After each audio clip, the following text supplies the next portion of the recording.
First of all, welcome to our 40th annual Halloween costume. Lots of beer drinking and brat eating and fun. It's going to be great.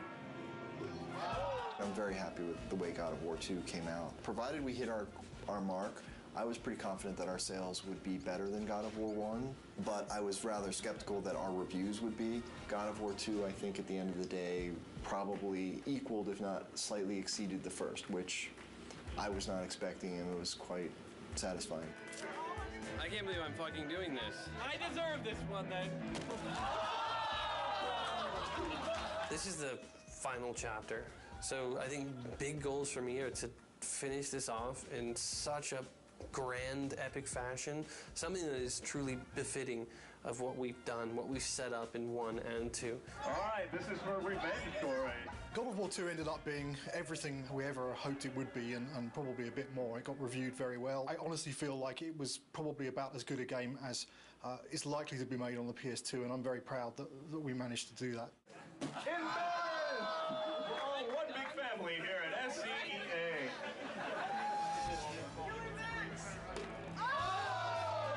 Once you start something, you got to finish it.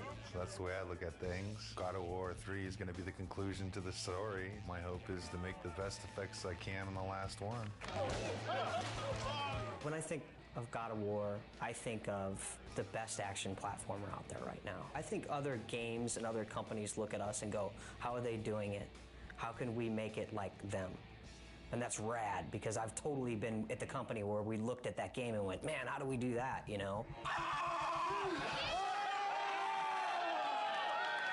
My main hope is that it escapes the destiny of sequels as well as God of War 2 has escaped the destiny of sequels. I'm going to be satisfied if we tie it all up and we can kind of close the book. We're past the stage of figuring out what we want to do. We're now in the early phases of sorting out the how we're going to do it.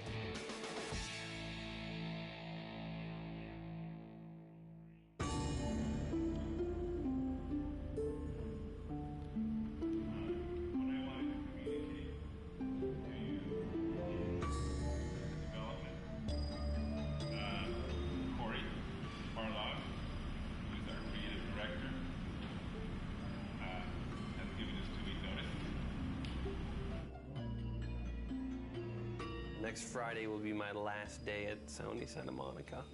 The bomb was dropped.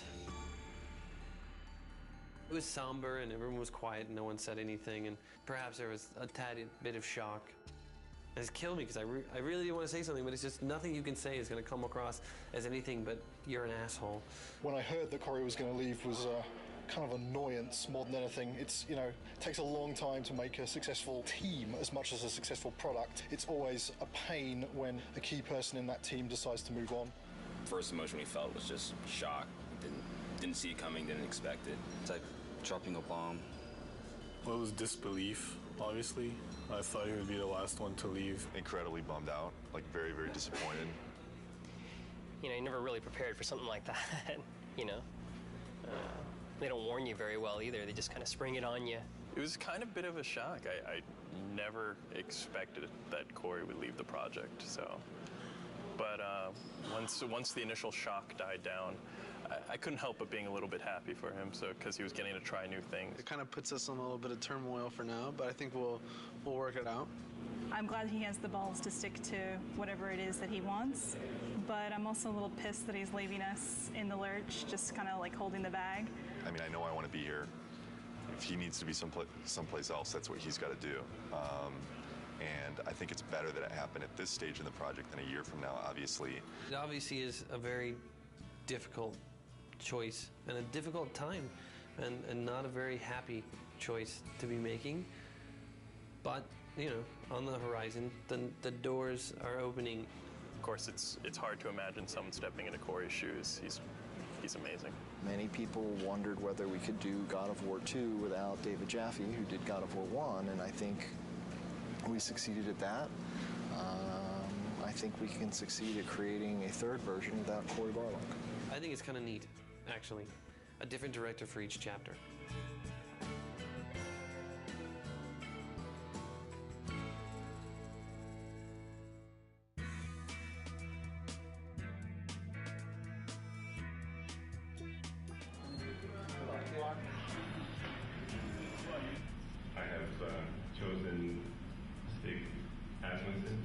take the helm?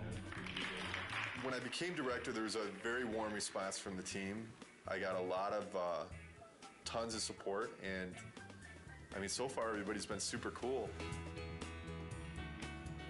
I look back on how Corey handled things and how Dave handled things, and I draw inspiration.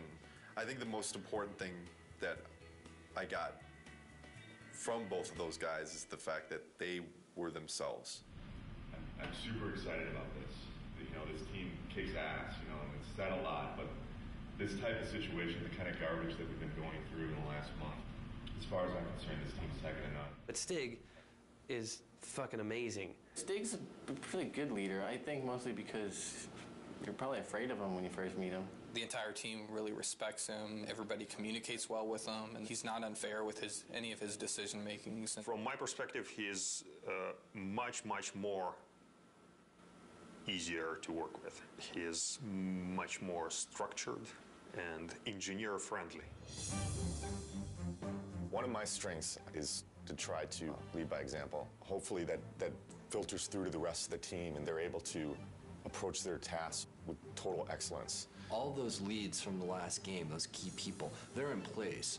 And that's really where the personality of the studio comes from. That's where the drive of the team comes from, wanting to critique every element and make everything that's in the game the best that it can be. It really is driven from the leads and from the culture of this studio, and that has not changed, even through the turnover. So working on the PS3 is very, very challenging. It's a lot of new technology and a lot of new techniques are required to make a game on the PS3, which means that we have to learn some completely new techniques for writing our game code. It's also a completely new graphics processor, so we have to learn about those graphics techniques and work out how we expose them to the artist in order to make the best possible art and give the game the look that the art team is interested in. We have a similar set of problems working with the designers. People's expectations for games on the PS3 are much higher. They want to see, more enemies and more complicated effects and more ragdoll physics on the characters and realistic looking reactions when you hit people. So yeah, there's a tremendous amount of challenge working on the PS3. God of War 2, the team was able to throw so many things into the game and get things up and running and finding out, is that fun or not? The hard transition for God of War 3 is getting all that to work again because we have so much new technology that has to be built. You know what I'm saying? Everybody has to relearn their own personal expectations and their limitations and how they're projecting their schedules and their tasks and things like that. Everybody is counted on everybody else to kind of make accurate predictions on what they can do. It's tough right now because everything's new. It's just so much more involved. That's very worrisome. When are we going to get to the point where we can say something's going to take 4 weeks to do and it's really going to take 4 weeks to do? It's understandable that nobody understands that right now. PlayStation 3, we're able to push a lot more polygons, a lot more texture resolution and detail, so things are hyper realistic. I mean, they're so realistic now that we can actually see pores on skin and hair and eyebrows and nose hairs. You can see everything. We have a lot of work ahead of us. Every character now is like taking 6 weeks, 8 weeks. At least 6 weeks. Yeah, to make one.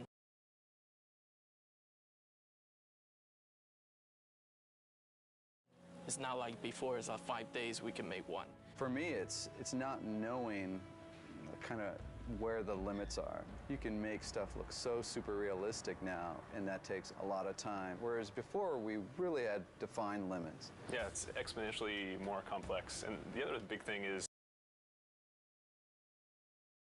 this is going to be our first PlayStation 3 game, and we're expected to be able to beat games that some studios have released 2, 3, even 4. Gamers are expecting us to have better technology.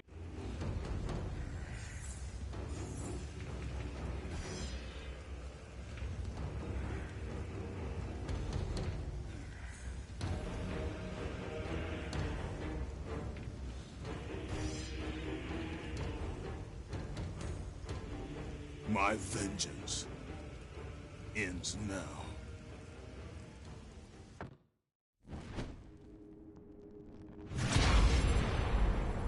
My brothers, we were forged in victory. A victory that ended the Great War and brought forth the reign of Mount Olympus. Born from the depths of the underworld, rooted in the River of Souls, Our mountain emerged out of the chaos. As it grew, so too did the might of the Olympians. We created a world of peace, a world of prosperity, a world that lives in the shadow and safety of my mountain. A mountain that has come to be the absolute measure of strength and power.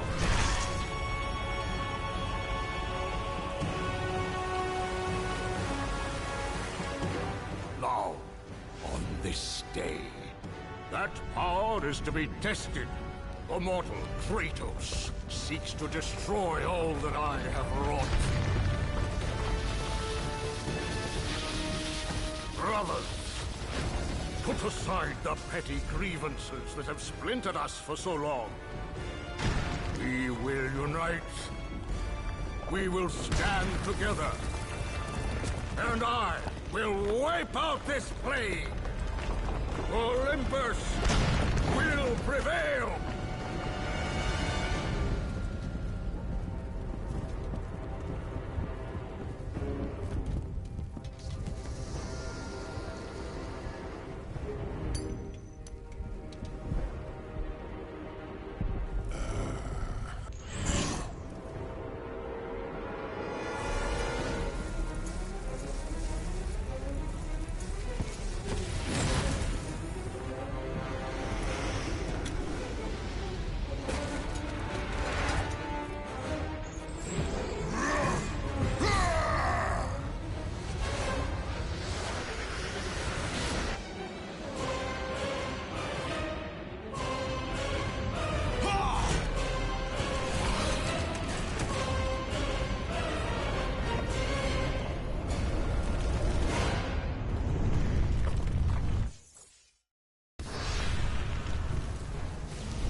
Your son has returned. I bring the destruction of Olympus! The Titans will fail again!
Very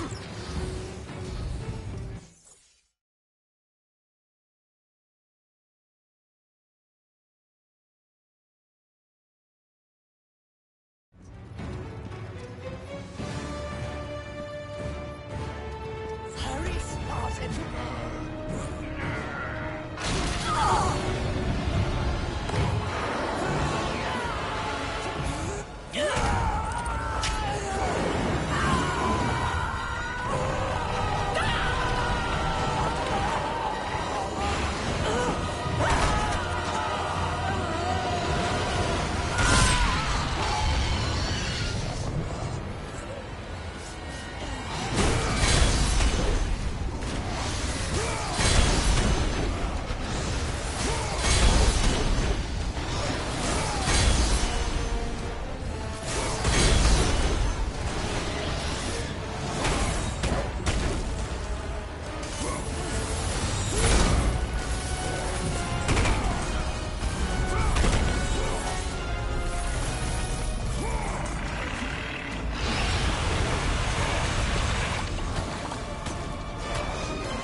Challenge me, mortal?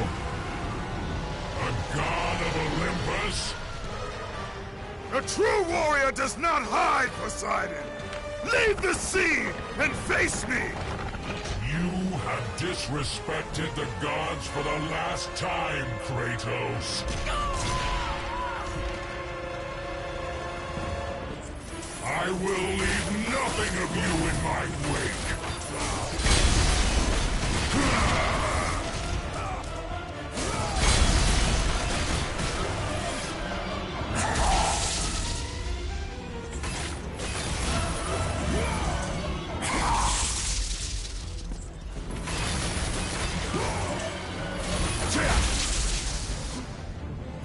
All of Olympus unites against me.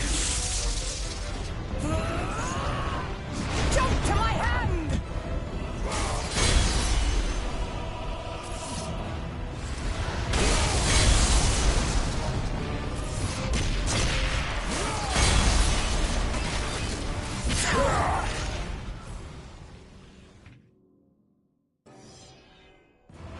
Atlantis will be avenged!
greatness of Olympus!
The sea has been unleashed!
Zeus should have kept you where you belong. No matter how many gods fall, there will always be another to stand against you. They will fall as well. The death of Olympus means the death of us all. Then prepare for your death, Poseidon.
The death of Zeus is within our reach. Climb to my hand.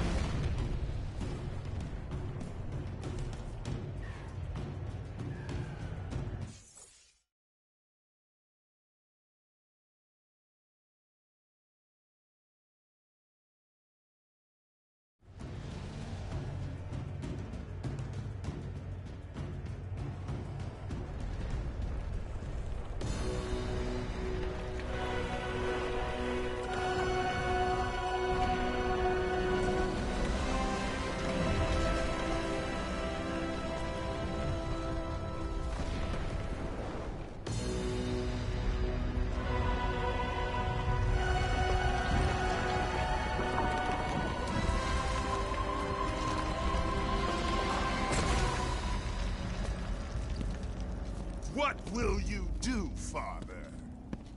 You can no longer hide behind the skirts of Athena. Athena is dead because of the rage that consumed you, Kratos. What more will you destroy? The hands of death could not defeat me. The Sisters of Fate could not hold me. And you will not see the end of this day. I will have my revenge! Excellent child! I will tolerate your insolence no more!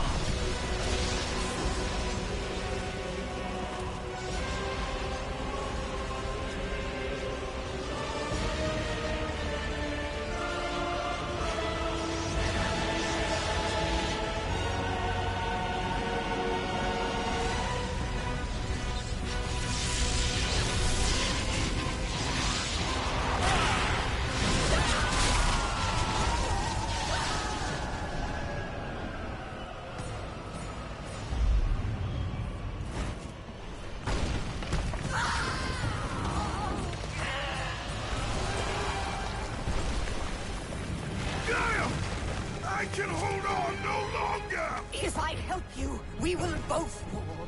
Even now, Zeus gains. The destruction of Zeus is why you saved me from death! I saved you to serve the Titans! Do not deny me my revenge! Listen carefully, Kratos. You were a simple pawn, nothing more. Zeus is no longer your concern. This is our war, not yours! Gaia!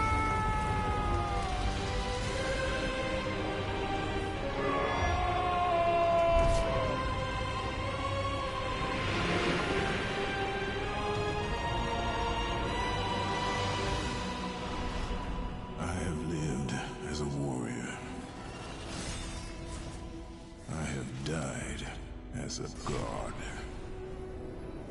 Having suffered the ultimate sacrifice, I have been denied release. I will defeat Olympus. I will have my revenge.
We are not finished, Zeus.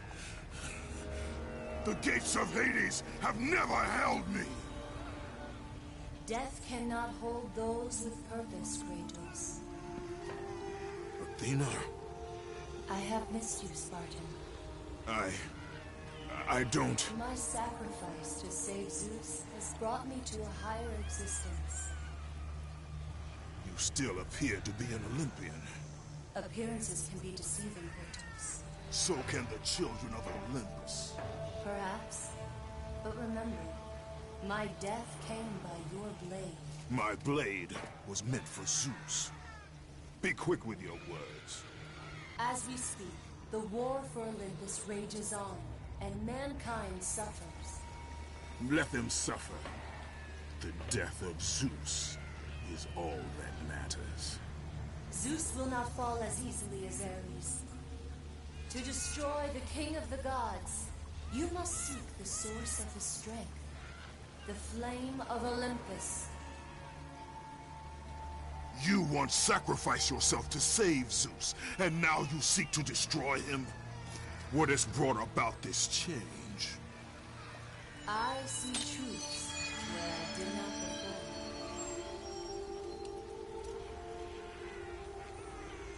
Perhaps these will earn back your trust.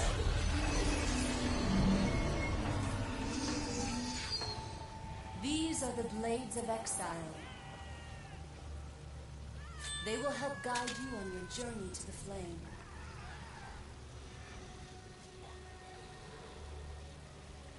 Remember, as long as Zeus reigns, there is no hope for mankind. Destroy the flame, Kratos, and the very foundations of Olympus will crumble.